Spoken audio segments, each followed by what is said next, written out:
Hey guys, my name is Andrew Townsend and I'm with eLearning Brothers. This video is a recording of our webinar, How to Build Awesomeness with Your Client and Team. Before we get started, we want to let you know that we're giving away 15 iPads in December. That's one for every business day in the first 3 weeks. You can learn more about that in the description. Thanks so much, and I hope you enjoy the presentation.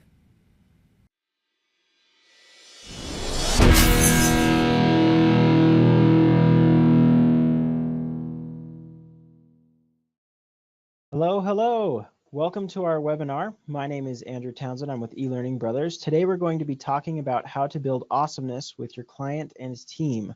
This webinar will be recorded. We'll get a copy of it sent out to all in attendance, and we'll also post it on our blog tomorrow or Monday. If you have questions during this webinar, we'll be ready to answer your questions in the questions panel, and we'll try to bring those up during the webinar as well. If we don't get to any of your questions, we'll try to reach out to you afterwards and get those answers to you, or post those in the blog as well. Just so you know, one of the things that we like to do after the webinar is follow up as soon as possible. Sometimes it's just to get feedback. Most of the time we would like to touch base one-on-one to see if anybody needs some clarification on our webinar topics after the fact. Also, we're going to be giving everyone in attendance a free eLearning Brothers account if you don't already have one, so you can be looking for that in your email box. And if you haven't heard, we are giving away 15 iPads in December. I'll give you more details on that at the end of the webinar. All right, so we have Alex Richards, a Senior Project Manager for our Custom Solutions team with us today. Thanks for joining us, Alex. We're excited to hear what you have to share. And without further ado, I'll go ahead and pass the presentation over to you. Awesome. Thanks, Andrew. I'm really excited about this today. Good morning and good afternoon. A little bit about myself. I have a background in video training, live broadcast and events, as well as operations, process, and improvement. I'm a family man with a wonderful wife and 2 growing boys. In my spare time, I coach youth soccer, and I'm active in my local community. Throughout my career, I've interacted with a wonderful and wide variety of clients, employees, contractors, and vendors. Each of the skills we're discussing today, I'm grateful to have learned over the years from myriad mentors, mentees, and peers. I've found that when we are observant, we do learn from the people around us. At eLearning Brothers, we create awesomeness.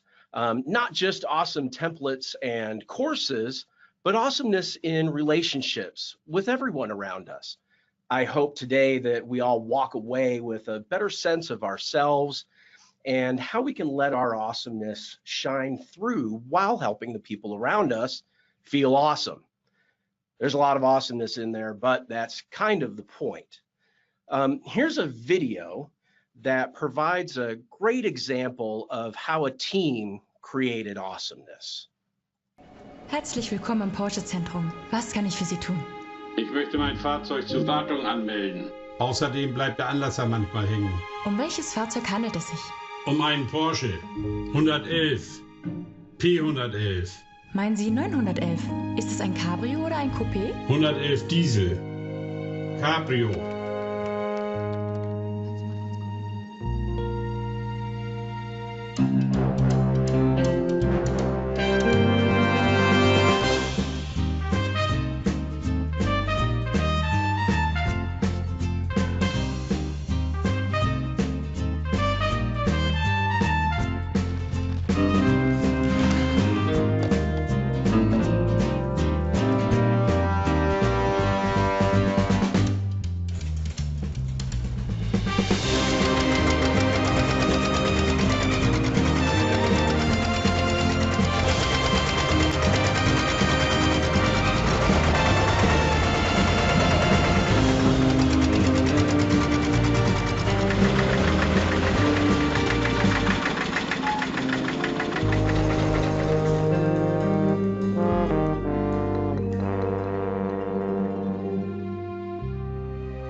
I love this video.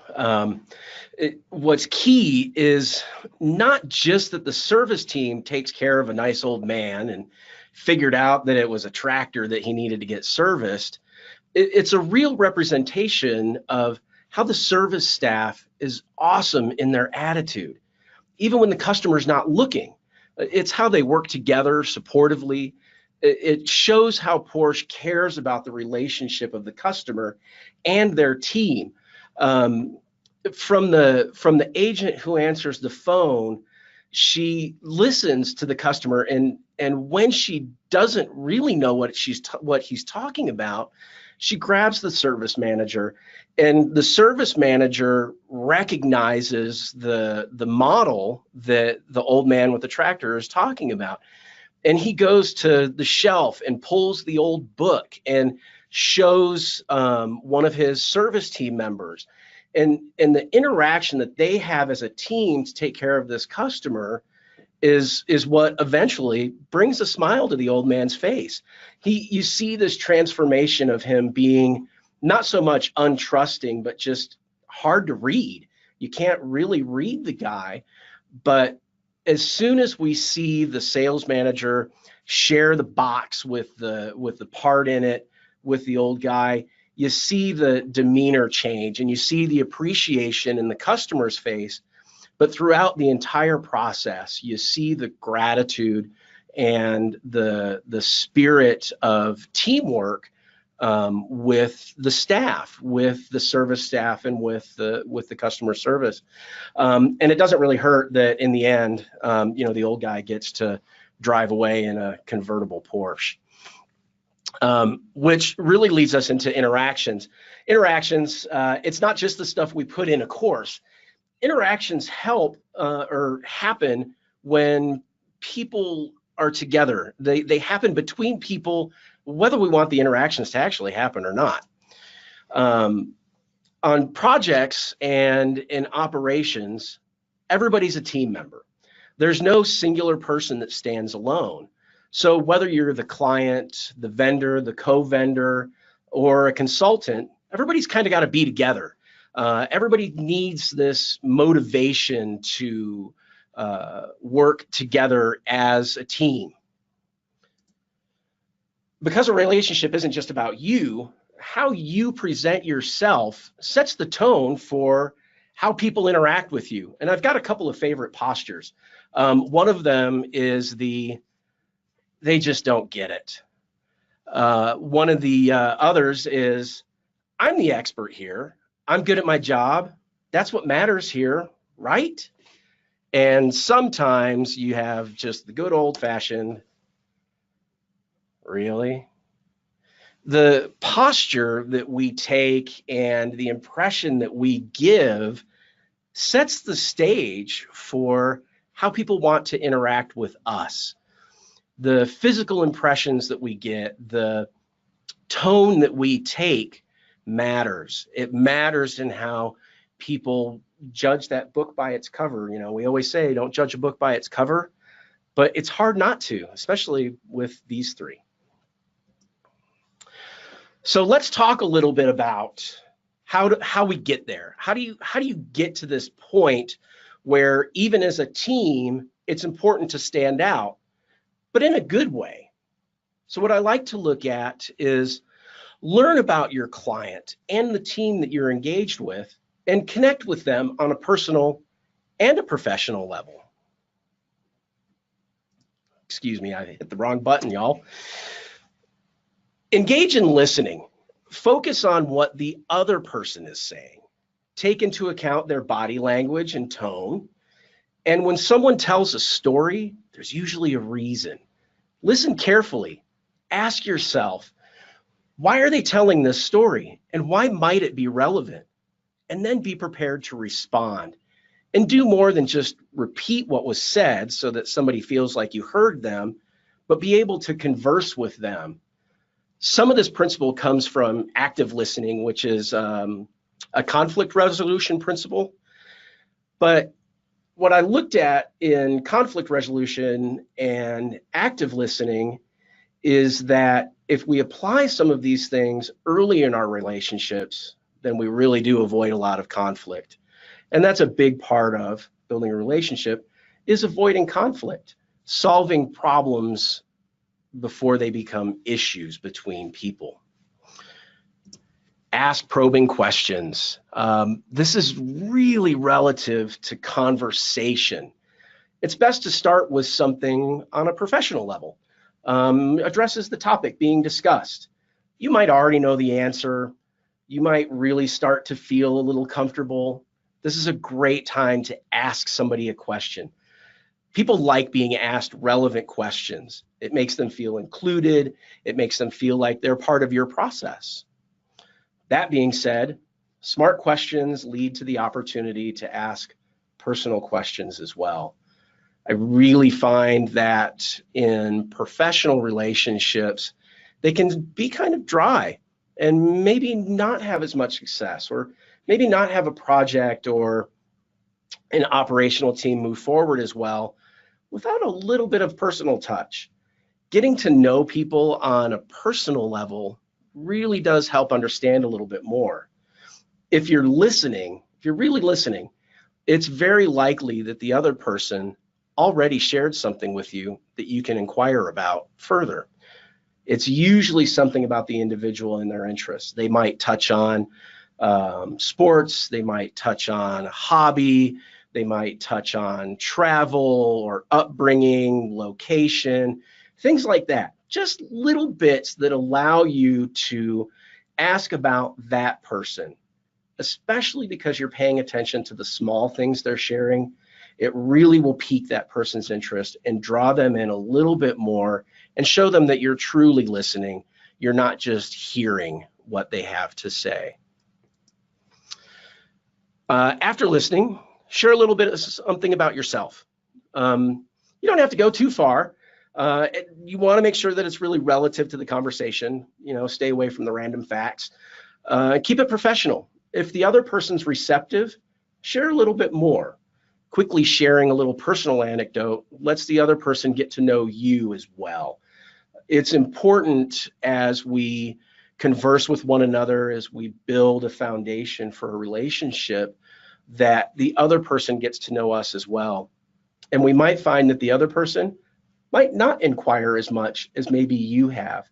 So it's important for you to take the opportunity to lead that out in a conversation a little bit. And just sharing a little something anecdotal, it tests the water a little bit.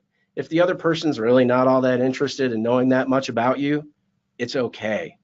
You've tested the water a little bit, and you know how much you can really be prepared to converse with that person anecdotally, or just sharing something a little more personal or broadly professional outside of the business topic at hand.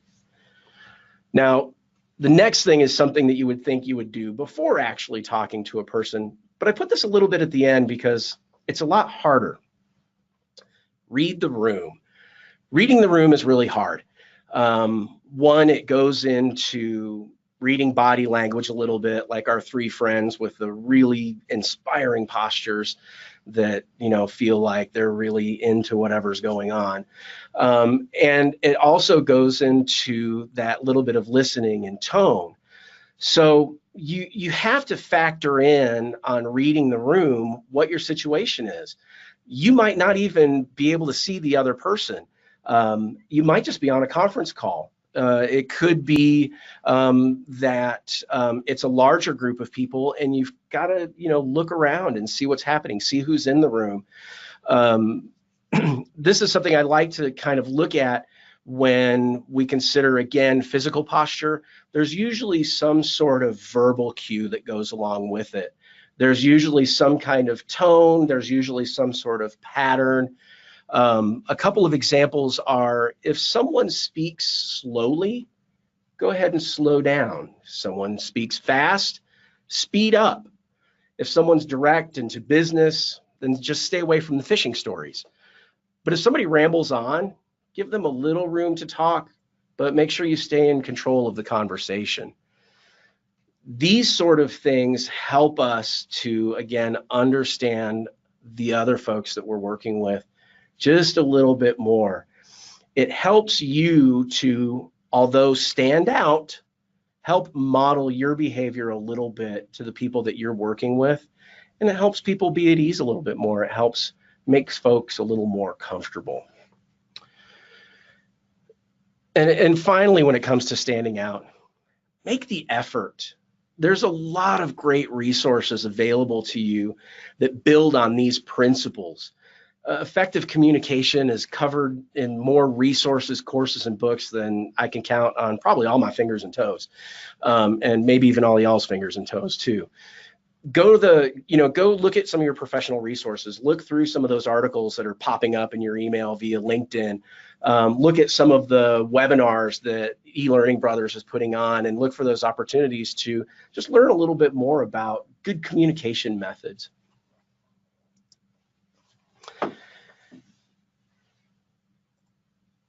I'm sorry, I wasn't really paying attention to what was going on. This is really, really important. Again, our physical and our verbal response make a big difference in what happens here. Awesomeness happens here. I really, really promise.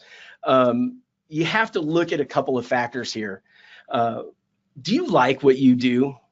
Are you aware of how your contribution affects the work? And when I say the work, whether it's a project or whether it's an operation, whatever really it might be. And do you like what they do? Do you like what the other people you're working with or you're interacting with do? And are you aware of how their contribution affects the overall work? These are the kind of things that we have to consider when we're working together. Is if we're not really satisfied, that shows. If somebody else isn't really satisfied, that also shows. It's okay to be excited. You've made an effort already to understand someone. You can show genuine interest and appreciation and excitement without changing who you are. At no point should you really be changing who you are. Just adapting to other folks doesn't change your personality. It just shows you're relating to them a little bit more closely. When you're faced with a difficult problem, when you're faced with a hard situation, the groundwork that you laid getting to know somebody will help you relate to them and work towards a solution. I'm trying to remember what the saying was. There's no problems, just solutions waiting to happen. If we already know how to interact with each other, whatever business problem pops up, then we've already laid this foundation. We already have a relationship. We don't have to figure somebody else out and then figure out how that factors into whatever solution we're having to come up with for a business problem. We've already decided that the people we're working with, we have some kind of a bond with, so that as we move forward in working together, we don't have to navigate that territory again. I like to recognize effort. Giving someone praise isn't just for employees or subordinates.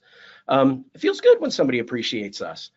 It's okay to tell your client or manager that they're doing a good job or that you appreciate their contribution.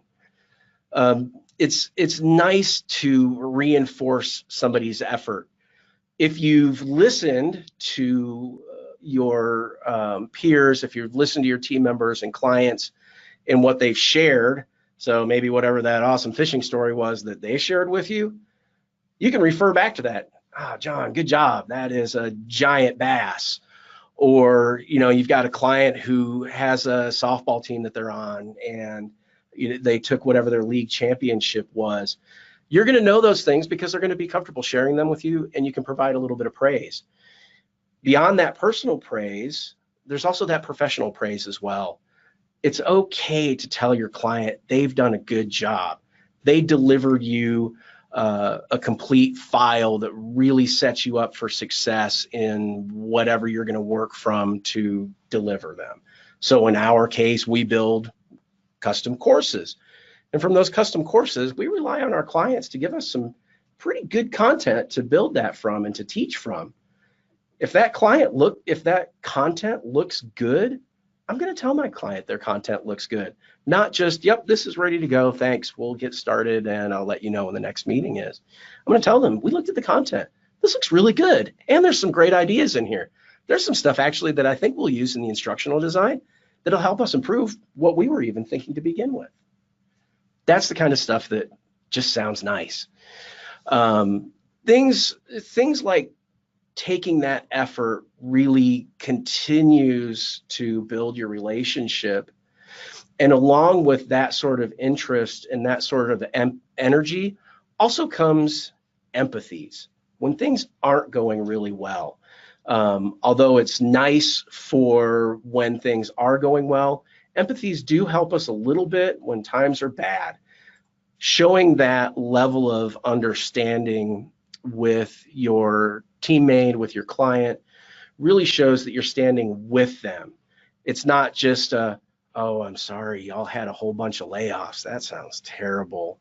It's, wow, I'm sure that really affects your job. What can we do to help you out in getting through this project? Look for those little opportunities to share with someone.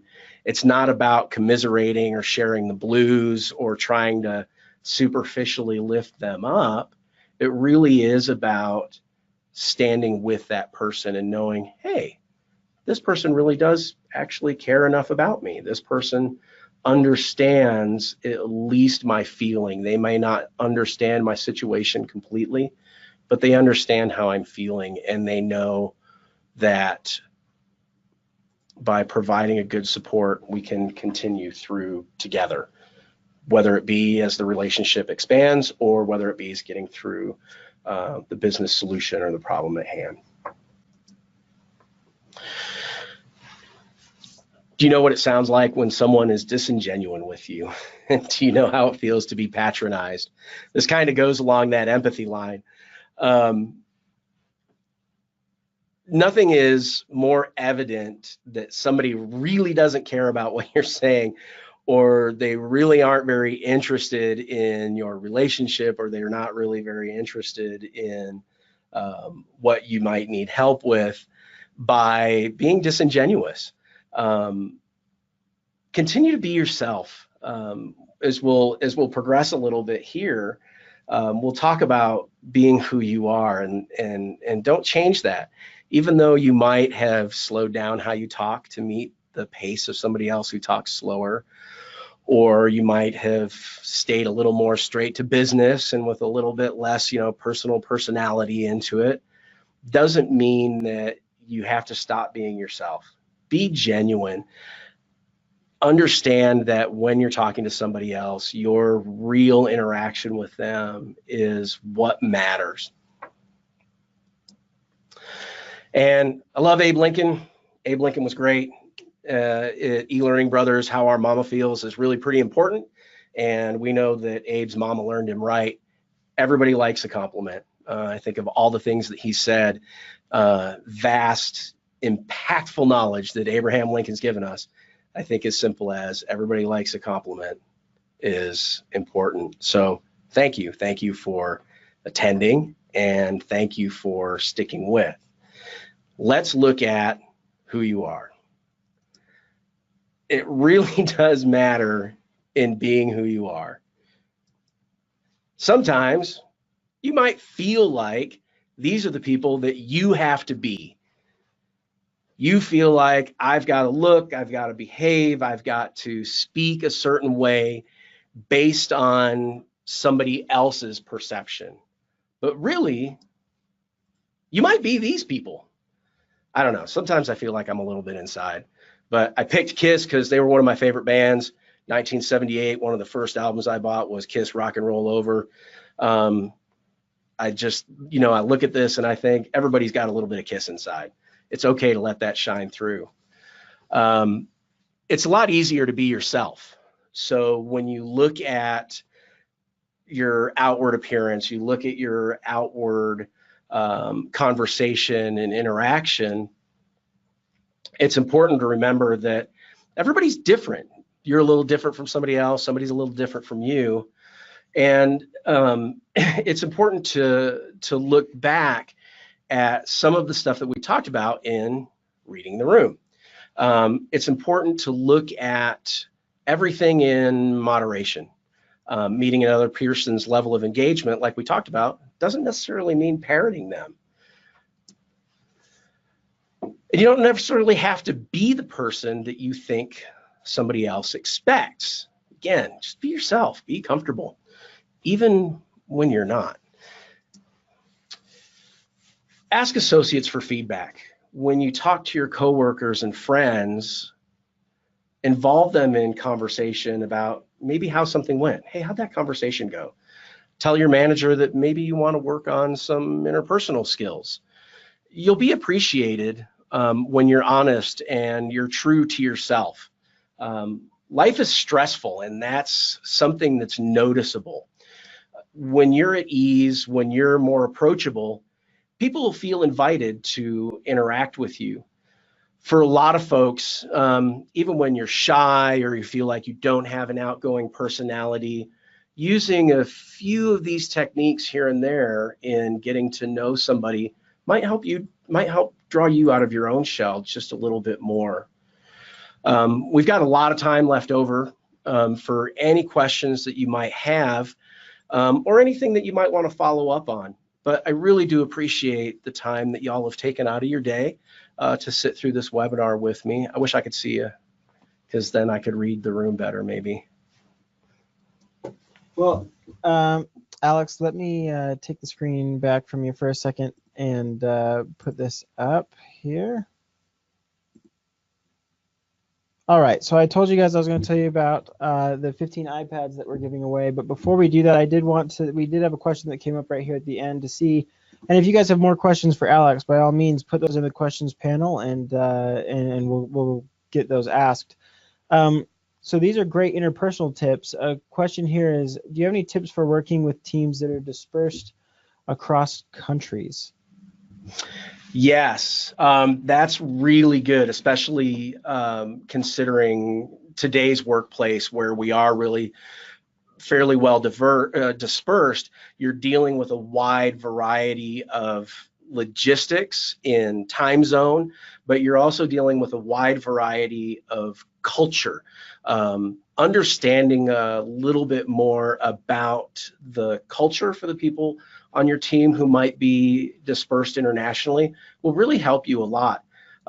Everything from just doing a little bit of research on that particular culture might help a little bit, but then also being sensitive to that individual and just asking them a little bit more about themselves will really help a lot. It's fairly similar to even working with a local team.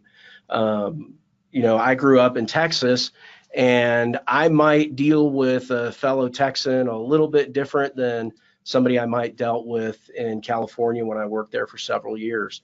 Having worked with a really broad international team, it does help to understand both their personal culture and their business culture as well. That's a really big key to success, knowing how different regions will work differently. Different countries just kind of have a different pace or a different style of work and a different pace and a different style of communication. Excellent. Thank you so much for that information. We don't have any other questions, so we will go ahead and talk about these iPads really quickly. So eLearning Brothers is giving away 15 iPads beginning next week on the 3rd. You can register to win one of these iPads by going to that website there on the screen, elearningbrothers.com/webinar iPad giveaway 2018. And I'll send a link out as well in an email within the next hour or two. So it's really easy for you to go ahead, schedule a demo, get on that list to win a free iPad. Why buy an iPad when you could win one, right? So there's that information there on the screen. Thank you so much, Alex, for this. This has been very useful. People didn't have questions because they got everything that they needed, right, from your presentation. So that was great. Thanks, everybody, and we hope you'll join us in our next webinar. Thank you. Thanks for watching this recording of how to build awesomeness with your client and team. Subscribe to our channel to get more awesome presentations, ideas, and e-learning videos that can help you become an e-learning rockstar. If you enjoyed this video, please give it a like and leave your comments below. And don't forget, we're giving away 15 iPads in December. That's one for every business day in the first 3 weeks. You can learn more about that in the description as well. Thanks.